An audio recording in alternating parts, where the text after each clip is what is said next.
ये औरत शायद इतिहास की सबसे शैतान औरत है। इसके हॉरिबल एक्शंस सुनने के बाद आप भी पक्का अग्री करेंगे। इसका नाम था बेल गनेस और ये थी एक खूंखार सीरियल किलर। मतलब सीरियल किलर्स में भी सबसे वर्स्ट ऑफ दी वर्स्ट, क्योंकि जिस तरह से ये लोगों का खून करती थी वो था by marrying some random guy, जिसके साथ वो बच्चे भी पैदा करती थी और फिर अपने पति और बच्चों सबको मार देती थी। बट सिर्फ यही नहीं, वो अपने पति और बच्चों के डेथ्स को हमेशा एक्सीडेंटल दिखाती थी ताकि वो उनके लाइफ इंश्योरेंस से पैसे भी कलेक्ट कर सके। Can you imagine? एक्सीडेंट दिखाने का तरीका था कि वो स्ट्राइसिनियन पॉइजन डाल देती थी अपने पति और बच्चों के खाने में, जिससे डेथ का रीजन एक डिजीज समझ आता था, ना कि मर्डर। ओवर द इयर्स उसने अपने 2 हस्बैंड और 6 बच्चों का इसी तरह से खून किया। सबके लाइफ इंश्योरेंस से पैसे हड़पने के बाद वो बहुत ही अमीर बन चुकी थी और चाहे तो वहीं रुक सकती थी, लेकिन वैसा हुआ नहीं, बल्कि ये बस अभी शुरुआत है। इसके बाद उसने जो किया वो आप सोच भी नहीं सकते। उसको और ज्यादा पैसों की लत थी या लोगों को मारने की, ये पता नहीं, लेकिन उसको एक और भी बहुत मस्त आइडिया आया लोग मारने का और पैसे हड़पने का।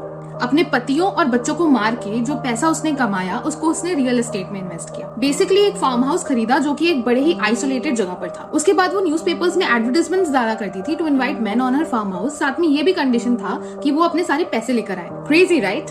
It would never work right? Wrong. पता नहीं क्यों, लेकिन कई ऐसे आदमी आए जिन्होंने एक्चुअली इसको फॉलो किया। मतलब सिम्प बनने की भी हद होती है। और उसके फार्म हाउस जाने के बाद दोबारा कभी दिखे नहीं। ऐसा इसीलिए क्योंकि वो या तो उनको पॉइजन से मार देती थी और she would beat them to death. Yeah, she was 6 feet 2 and 200 pounds. तो आदमी भी उसके सामने कमजोर पड़ जाते थे। It is said that कि उसने ये मेथड अपनाया to kill at least 30 men and उनकी बॉडी पिग्स को खिला दी। बट एक दिन very mysteriously उसका फार्म हाउस जल के राख हो गया और इन्वेस्टिगेटर्स को बच्चों की बॉडीज से लेके कई आदमियों की बॉडीज वहां पे दफन मिली।